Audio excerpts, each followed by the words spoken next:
Welcome to the Green Connection. And we've been managing to stay pretty green in San Antonio and also pretty lucky. But we've had disasters just all around, not all around Texas, not around San Antonio, around the world.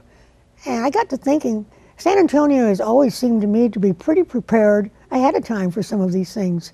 So I began looking to see who takes care of disasters here, and I found my guest, who I'm so happy to have, Patrick Zepeda. Thank you. And he is Division Fire Chief, and he's also the City Emergency Manager, which means it's the San Antonio Office of Emergency Management. And I was not aware that such an office existed because it is a part of the fire department, and you were, and you still are a part of the fire department, but you're not running around in the trucks anymore. Correct. Just transitioned into a different role. Changed your focus. Yes, ma'am. So this is the City Emergency Management Office. Yes, ma'am. When did it first open? Our current Emergency Operations Center opened in 2007. A few years prior to that, we were working out of the bottom of the fire chief's office when we first started out. We opened our Emergency Operations Center in 2007, and it's a pretty nice facility with backed up power, backed up communications, a nice facility that's built to withstand anything.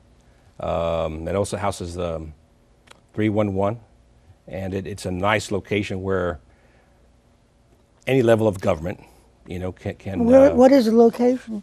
It's on Brook City Base, and it's a nice location. It's built for what we do with it. It's a great location where any level of government can provide coordination, execute decision making for an incident working somewhere. Do you invite visitors? We do. We have some a lot of workshops that come out of there. We even had a citizen prepared workshop that we did very recently where anybody from the city could come, and we help them their families prepare for emergencies. Anything coming up for December? For December, it's holidays. Yeah, some of the holidays, but we're always busy. So if we're not updating all of our plans all the time, we also facilitate a lot of tabletops.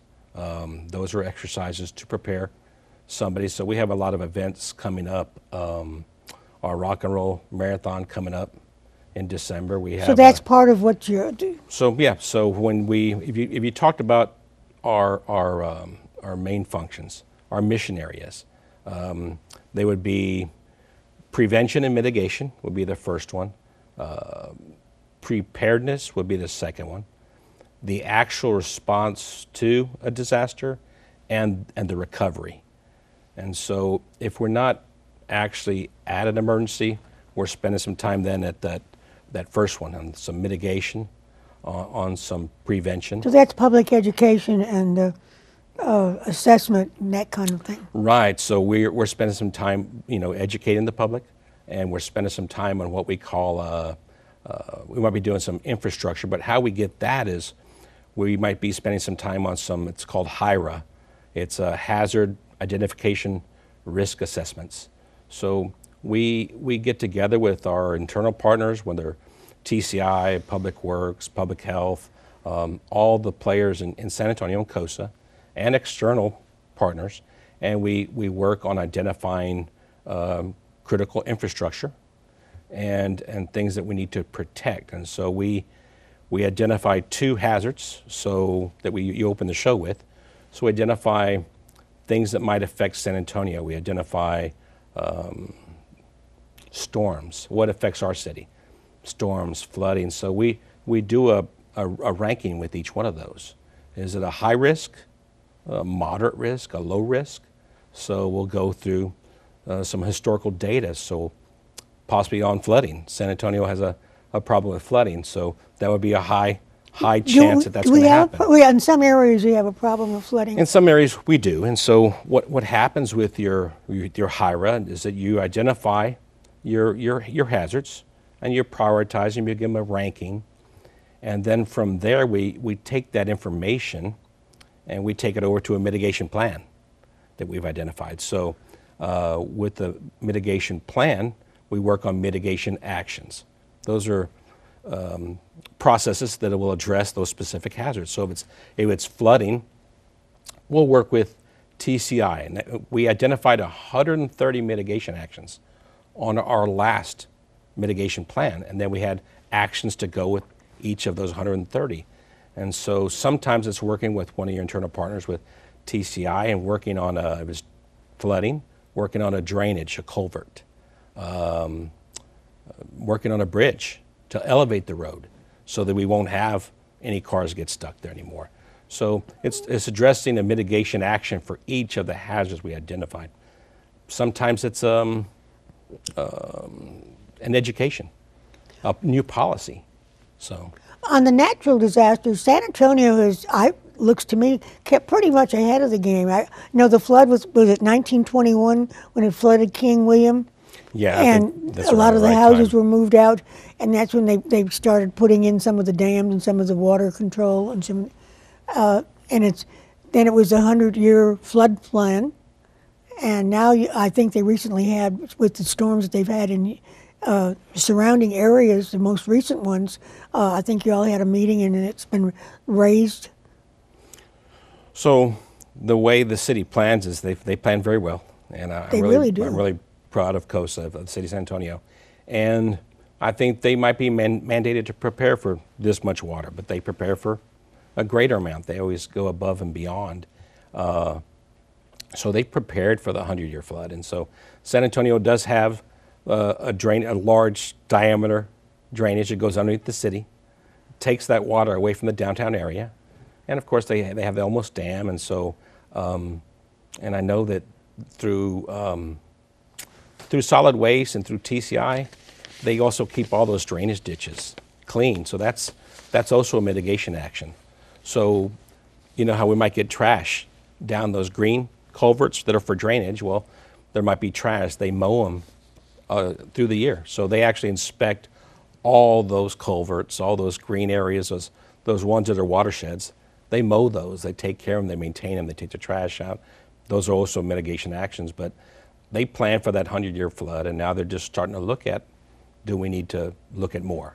And I think that the flooding that we had in Houston, they're referring to it now as like a 500-year flood. And so it's not something that's happened before in anybody's lifetime. Some of the other natural hazards, drought we're affected by. Does that fall into what you do as far as emergency, or what? The drought is an emergency would be? A drought would be covered in there. That would be multi-agency as far as drought. That would be your city looking at other People means. that are. Yeah, other means, and where are we getting secondary water from? And so everything and anything that could be a hazard to the city would be addressed in a hazard mitigation plan. Earthquake, which we don't ever. That's one of those areas that's covered. And so when you look at your hazard mitigation plan, when you're looking at your HIRA, which is your identifying and putting a risk assessment with it, you look at historical data. Like you brought up a past flood of 1921. You go to your past data, you look at it, you look at your past occurrences, you look at past declarations that your city's had, governmental proclamations. You look at historical data and see, have we ever been affected with an earthquake? Well, the priority for that would be extremely low. It's not something that Have we ever had an earthquake? San Antonio. I do not believe we've had an earthquake. I think outside of San Antonio, Yeah. there might have been some tremors that they've had, but we haven't here. We've been faced with, like we said, some weather and other things. But you categorize them all, and when you go through the HIRA, you actually identify anything that can hit your city, but it is a prioritization from highly probable to not. We're in a good place. I think we're in a great place. Extreme wind. Now, we do have wind here that's hazardous. Would you consider? Well, we're not California, and I'm thankful for that. I love California. For the wildfires. Actually, but with the wildfires and with those type winds that you have there, that's their problem is wind-driven fires, they call it. So when the wind gets behind a fire like that, it really helps it progress really fast. And so we don't traditionally have those type of winds. I think, like you said, we have a really nice place where we live. As far as plans, as far as weather, as far as winds and other types of hazards, I think we have a nice city. Hurricane? Hurricanes, we are actually, we support hurricanes a lot, and I know you know that how much we do with hurricanes, but we're traditionally far enough away from the coastal area that the state uses us as the hub. And so we traditionally support most of Texas for hurricanes, and that's because we're far enough away from the coastline that we're not impacted by the storm. It got pretty close with this last one. I mean, We get the good part, a little bit of extra rain. Yeah, it was about 50 miles away, you know. But with the hurricanes, the state uses San Antonio as the hub, and so all roads lead to San Antonio. What we did here, as far as the emergency management with the hurricane, if you don't mind me segueing into that, I was real proud of what San Antonio did. The heart of San Antonio is large, and it's a very giving city. And so during Hurricane Harvey, we actually, while the storm was still affecting the areas at the coastal area affecting Houston, we set up a base camp at Joe Freeman Coliseum. So we started amassing all the resources necessary to aid everyone in Texas. While that we couldn't go down there yet, we were getting all those resources together. So in other words, you go outside of your territory too. Exactly. So the state uses us, and what we did was we set up a responder shelter at Joe Freeman Coliseum as a base camp. And so we had over 7,000 first responders that we put in our first responder shelter. They were getting ready to prepare to go downstream. So we sheltered those 7,000 responders, and we gave them a place to sleep. We fed them 22,000 meals while they were here. And so those 7,000 people were in our staging area. Their vehicles were composed of, we had 347 ambulances waiting to go. Where did all those park? At the Joe Freeman and all that parking, at the Joe Freeman Coliseum parking area. So we had a staging area, and it had 347 ambulances. It had 269 18-wheelers full of commodities, food, water, blankets to go after the storm to go help. So we had 3 MMUs, they call them, the 3 mobile medical units. Those are basically hospitals with staffing. And we had 7 rescue task force teams from 6 different states ready to go down. So we amassed all those resources here to respond as soon as the winds died down. That's really being a good neighbor. It's being a good Texan, I think. And so we also took evacuees here. So we had a evacuee shelter here as well. And that shelter, I think we sheltered 1,768. The first responders 7,000, so over 8,000 were sheltered here. And we helped a lot of Texas.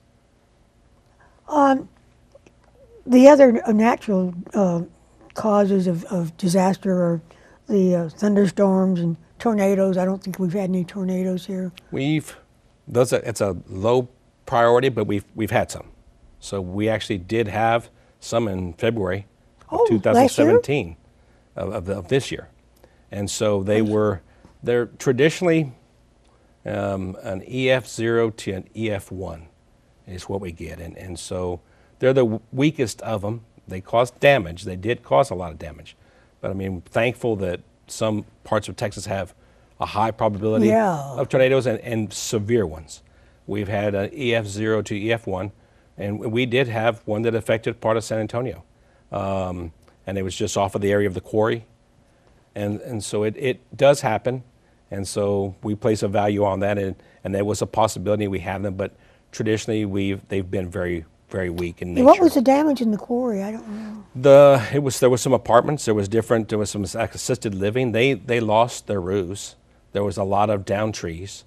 I think we avoided a lot that could have happened.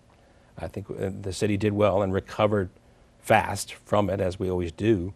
But we're lucky that ours are usually a lower. And all these plans are done ahead of time for all of these, regardless of how likely they are to actually happen. Exactly. So we, like I talked about, we have what we have for the city is we have what's called an emergency operation plan. So we talked about the mitigation and kind of, trying to prevent them, and of course then you have things that happen, and so now you're talking about preparedness to disaster and recovery. So now you kind of get into our emergency operation plan. So what we have is we do a plan, and it's updated every 5 years by mandate. It's state required. We update it continually, and it always keeps us working. But those 22 annexes in it, it assigns responsibilities before the storm. So it tells Public Works what they're going to do. It has an annex for public health, for law enforcement, for EMS, for fire, emergency notification system. So it's kind of your playbook. It gives our approach to emergency management for the city, and it pre-assigns responsibilities prior to the emergency. And so it's our emergency operation plan for the city of San Antonio.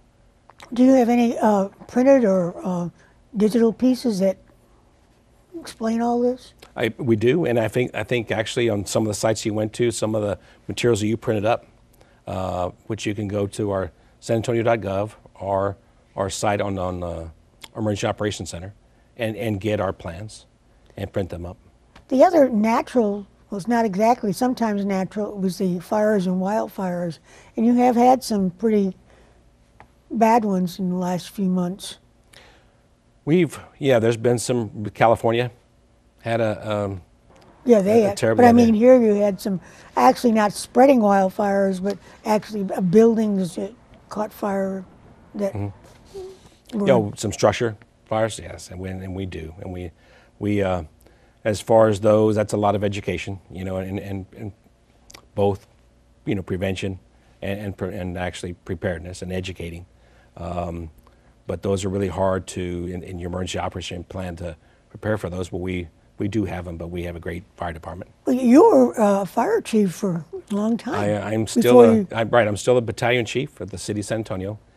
You still ride the truck? No, I don't. I serve a different role now. So I'm an emergency management coordinator. So big part of what we do is, it's coordination. So we're not commanding that incident out in the field, but we're coordinating. So we're kind of responsible for coordinating with other agencies, coordinating that facility where we will have a place to operate, but also coordinating for resources, communicating with local, state, federal agencies, educating the public that we talked about, educating our municipal employees as well. We don't command the fire, like I said, or the incident out in the field, but we actually collect and analyze data. We set priorities, and big part is resource management. But it's coordinating. I think we have 72 partners that we coordinate with during an emergency, like a hurricane. Local, state, federal agencies. We also have private. We also have volunteer organizations and faith-based organizations that all help in some way, whether they're Red Cross. What are your volunteer organizations? Are people needed to man those?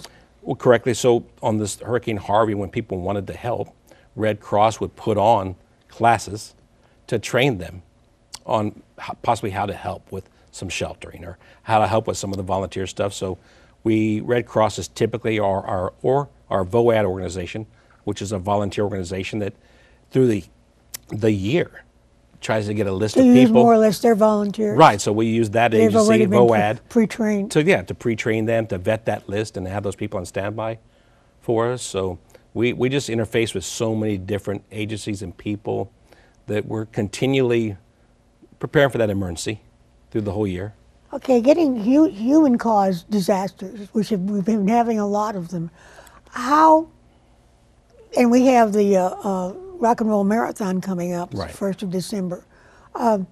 With all that's been happening with the concert in Las Vegas and the most recent, and we'll go into the how do you prepare for that? Because you don't, some nut comes and you just don't know. How do you prepare for that?